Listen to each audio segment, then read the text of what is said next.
The day I signed the discharge papers for my mother, my sister sent me a link to a vacation rental in Scottsdale.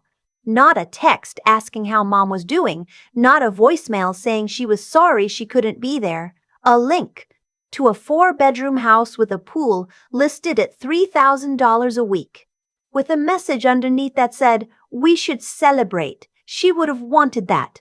My mother had been dead for 6 hours.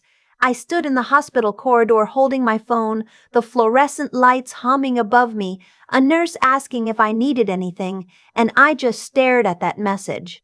I'd been awake for 31 hours. I hadn't eaten since a vending machine sandwich the night before. I had dried coffee on my sleeve, and I couldn't remember which sleeve or when it happened. And my sister, who hadn't visited once in 14 months, who hadn't answered half my calls during the final hospice stretch, was already planning a vacation with my mother's money.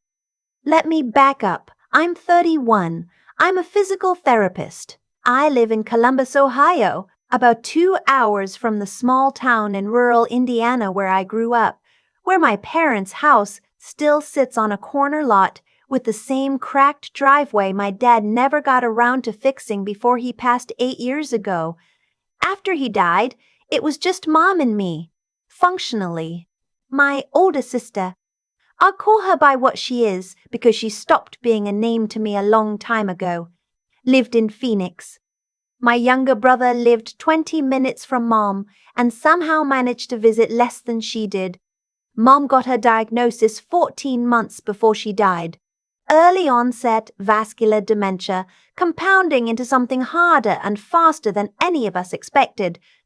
The doctors were honest with us from the beginning. This would move quickly, and it would require full-time care within the year. My sister flew in for the diagnosis appointment. She cried beautifully in the waiting room. She held Mom's hand in the parking lot while I took notes on my phone about medication schedules and follow-up appointments. Then she flew back to Phoenix and started sending me articles about memory care facilities with opening lines like "just looking into options for you." I was the option. I reorganized my caseload. I dropped to part-time. I drove to Indiana 3 weekends out of 4. Then every weekend. Then I just started staying Sunday through Wednesday and working remotely when I could. I learned how to manage Mom's medications. I learned what she could and couldn't eat as her swallowing got worse. I learned that she remembered my father's name every single day, but sometimes forgot mine, and that the kindest thing I could do when that happened was introduce myself like we were meeting for the first time. "Hi, I'm your daughter. I've heard so much about you." My sister called every week or 2. My brother stopped by on holidays. Neither of them offered to cover a shift, pay a bill, take a turn. My sister did send a very nice flower arrangement for Mom's birthday. $42, based on the tag I accidentally saw. I'd spent the previous month covering Mom's prescription copays out of pocket because the insurance reimbursement was delayed and I didn't want to stress her out about it. I never said anything. I told myself it would settle out eventually. That they would show up when it really mattered. They did not show up when it really mattered. In the last 3 weeks, when Mom was in inpatient hospice, I drove down every single day. I sat with her. I read to her. I talked to the nurses by name. I was there on a Tuesday afternoon in March when she squeezed my hand and then stopped breathing and the room went very quiet, and I sat with her for a long time before I called anyone. My sister's response was a Scottsdale rental link. My brother texted, "So sorry, sis. Let me know if you need anything with arrangements." I put my phone in my coat pocket. I walked to the parking lot. I sat in my car and I did not cry yet because I had things to do, and I knew if I started, I would not stop for a long time. There was a will. Mom had done it properly years ago with an actual estate attorney. My father had insisted on that before he died. The house paid off. A life insurance policy she'd kept since my brother and I were in elementary school. A modest investment account that had grown quietly for decades because she never touched it. A savings account. Total Just under $900,000, split 3 ways per the will. I found out later, much later, that my sister had known about the investment account for over a year. Mom had mentioned it to her during a phone call when she was still sharp enough to have that kind of conversation, and my sister had said nothing to me. Just filed it away. The funeral was on a Friday. I handled everything. The funeral home, the obituary, the flowers, the reception at Mom's church, the catering, the out-of-town family notifications. My sister flew in Thursday evening. She looked rested. She'd gotten highlights since I last saw her. She hugged me at the airport and said, "You look exhausted. We need to get you somewhere warm after this." My brother brought his girlfriend, who I'd met twice. He shook my hand at the reception like I was a business contact. At the graveside, my sister wept openly and dramatically. People kept coming up to console her. She kept saying, "I just wish I could have been here more." One of Mom's friends from church put an arm around her and said, "You were here in spirit." I stood 3 feet away and thought about the 14-month medication log I had in a folder in my car. That evening, after everyone had gone, I sat in Mom's living room, surrounded by casserole dishes people had dropped off, and I finally let myself cry. I cried for a long time. I cried for Mom. I cried for my dad. I cried because the house still smelled like her, and I didn't know how long it would smell like her. I cried because I was 31 and I was very, very tired. My phone buzzed. It was my sister. "We should talk about next steps with the estate. I have some ideas. Can we get breakfast tomorrow?" I said yes. I thought it was going to be a conversation about the will, about logistics, about how to handle the house. I thought we were going to divide things up reasonably and grieve together like adults. Breakfast was at a diner near Mom's house. My sister was already there when I arrived, coffee in front of her, a yellow legal pad on the table. She had a list. She wanted to liquidate everything, house, accounts, all of it, and divide the cash. Fine. That was what the will said. But then she said, "Before we do the split, I think we should help Kevin get out of debt." Kevin is my brother. Kevin had approximately $43,000 in credit card debt, a truck payment, and what my sister described as a rough couple of years. She felt we should pay off his debts from the estate before the 3-way split. She presented this as a kindness to the family. I said, "That's not what the will says." She said, "The will is a guideline. We can be more thoughtful than a document." I said, "I want to understand what you're proposing." "You want to reduce all 3 of our shares to clear his debt." She said, "Not reduce, reallocate. It's different." It was not different. I told her I'd think about it. She patted my hand. She said, "I know you've been so stressed. This is going to be good for all of us. We can finally exhale." I went home. I called an estate attorney. The attorney was very kind and very clear. The will was binding. Any deviation would require all 3 beneficiaries to agree in writing. My sister could suggest whatever she wanted, but she couldn't make anything happen without my signature. I started paying attention. Over the next 2 weeks, while the estate was in probate, my sister called me 6 times. Every conversation circled back to Kevin's debt. Then a new item appeared. She wanted to use a portion of the estate to help Kevin's girlfriend, now apparently his fiancée, start a business, a boutique fitness studio. She had even sent me a business plan attached to an email with the subject line, "Exciting opportunity for our family." Then came the ask I didn't see coming. She wanted to buy out the house, not at market value. At a price she'd decided was fair, which was about $80,000 below what Zillow estimated and $110,000 below what a realtor I'd quietly called put it at. She wanted to live in it. She wanted to move back from Phoenix, she said, to be closer to where Mom had been. She sent me a long email about connection and roots and honoring Mom's memory. I sat with that email for 2 days. I thought about the 14 months. I thought about the medication schedules. I thought about the Tuesday I'd driven 4 hours round trip just to take Mom to a routine cardiology appointment because she was too anxious to go alone, and how I'd sat in the waiting room doing telehealth appointments on my laptop, and how my sister had texted that same day asking if I'd watched a show she recommended. I thought about the Scottsdale link. I called the estate attorney again. Then I called a different attorney, one who specialized in contested estates.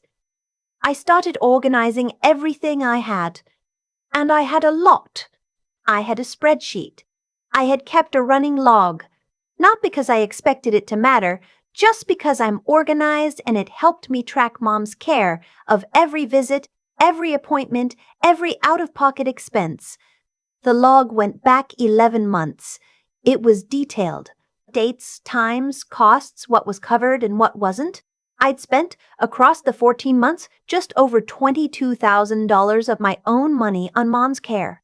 Gas, co-pays, medications, a hospital-grade recliner so she could sleep upright during a rough respiratory period, groceries, because I was always there and I always cooked. I also had text messages, lots of them, my sister asking about the investment account balance. My sister asking, 3 months before Mom died, whether the house had been appraised recently. My sister asking what I thought Mom's jewelry was worth. I had my brother's texts too, including one from 8 months ago, where he asked me if I thought Mom would consider gifting him money before she died to avoid estate complications. I had not responded to that one.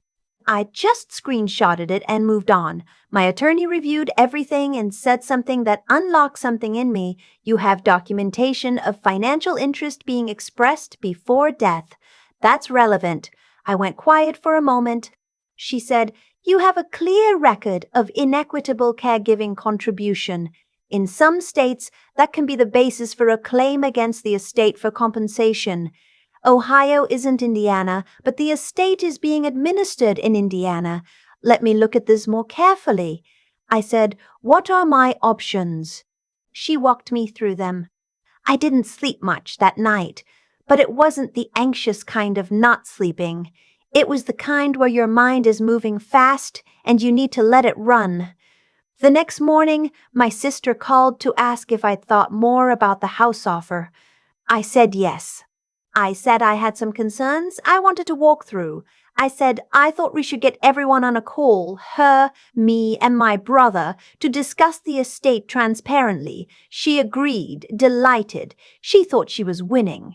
The three-way call happened on a Wednesday night. My sister did most of the talking in the first 10 minutes. She had reframed everything beautifully. The house offer was an investment in family continuity. Kevin's debt was a foundational reset. The business plan for the fiancé was a generational opportunity. I let her finish. Then I said, I've retained an estate attorney. I also want to share some things I've been tracking. The call went very quiet. I told them about the spreadsheet. I read out the total. $22,463. I told them I had documentation for every item. My sister said, that's not how this works. You chose to do those things.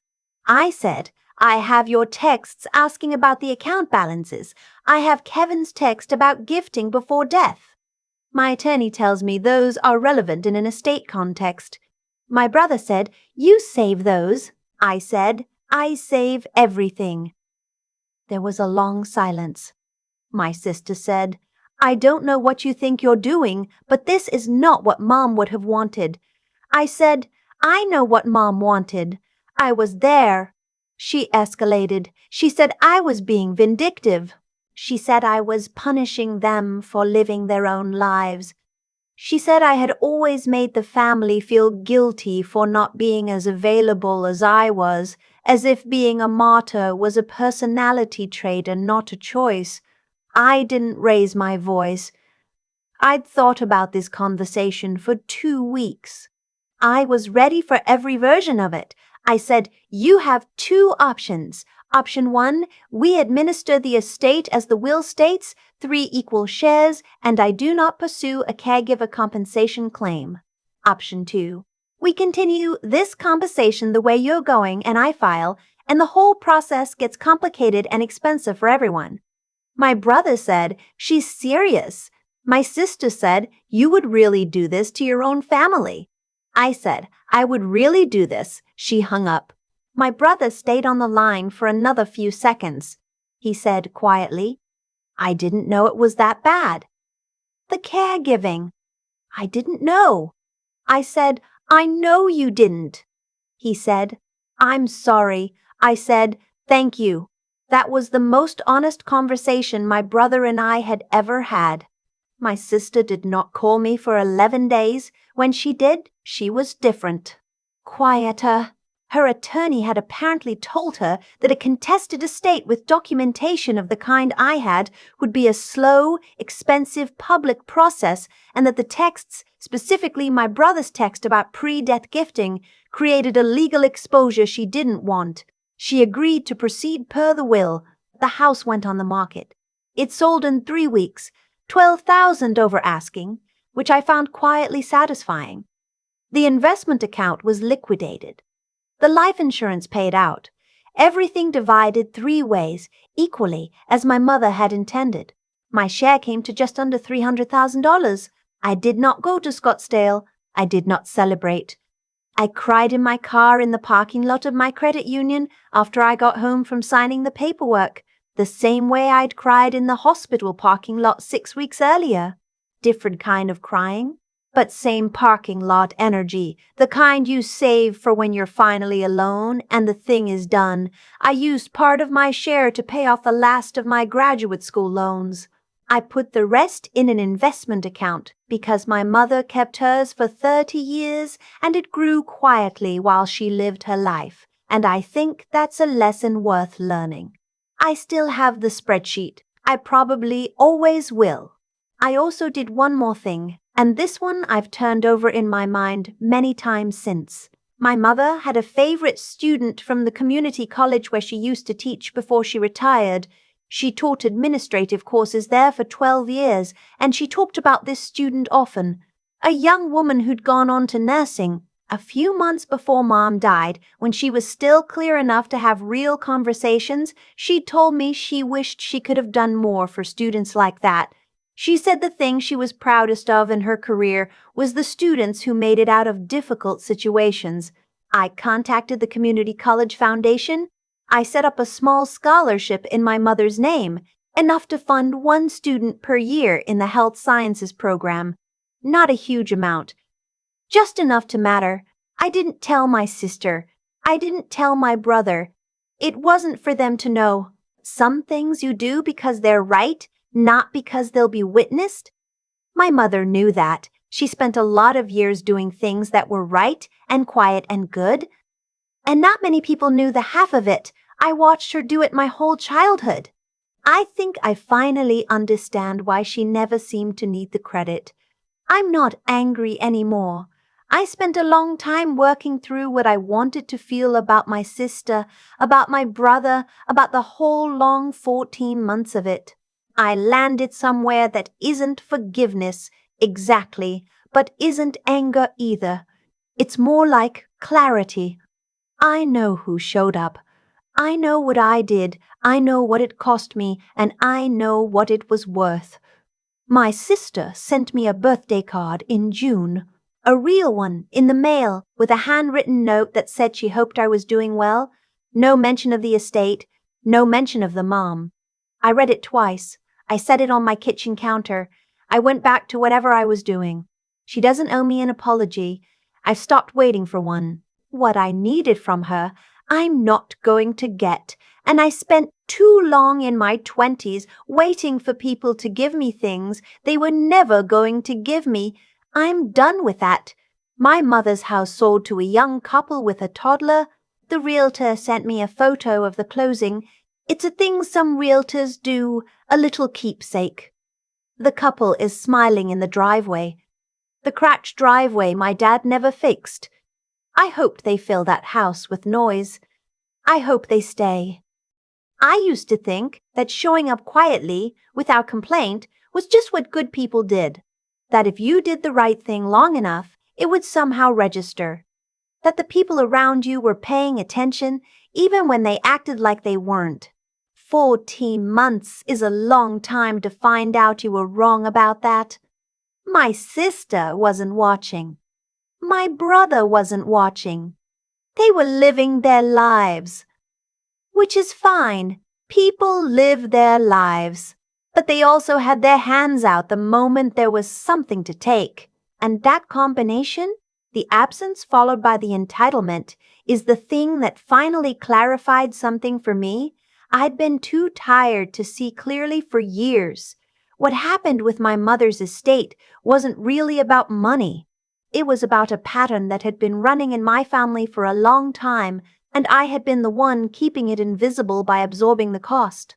Every time I drove down without being asked, every prescription I covered, every appointment I sat through alone, I was making it possible for my sister and brother to not have to think about any of it. I was solving the problem so completely that they never had to feel it. And then they assumed the solution had always just been there, like a utility, running quietly in the background. The spreadsheet changed that. Not because it was dramatic. It wasn't. It was just a record. Dates and dollar amounts and notes I'd written at 11 at night before I drove home. But when I read those numbers out loud on that call, I think for the first time my brother actually did the math. 14 months of someone else's life, itemized. You can't argue with a spreadsheet the way you can argue with feelings. I think about what it took to build that document, and honestly, it wasn't strategy. I kept it because I needed to keep track, because I was managing a lot and I didn't want to lose anything. But the habit of recording, of staying organized when everything around me was uncertain, turned out to be the most protective thing I did. Not the confrontation, not the attorney, the folder I'd been building since the beginning. There's something in that I keep coming back to. The discipline of paying attention to your own life, keeping your receipts, literally and otherwise, is not paranoia. It's not coldness. It's a form of self-respect. It says, what I do matters enough to document. My time matters. My presence matters. And if the day ever comes when someone tries to rewrite what happened, I will have the record. My mother had her own version of this. She kept her investment account for 30 years without touching it. Nobody knew about it except her and eventually her attorney. She didn't announce it. She didn't use it as leverage. She just tended it quietly, the same way she tended everything, her students, her house, her children, even the ones who showed up less than they should have. She trusted that doing the right thing with consistency was its own kind of power. She was right. I understand that now in a way I didn't when she was alive. The scholarship is small, 1 student a year, but every time that award goes out, my mother's name is on it, attached to something she actually valued, someone getting a real chance, not a vacation rental, not a boutique fitness studio. A chance. That's the ending I chose. And I think it says more about what I learned from her than anything else I could have done with that money.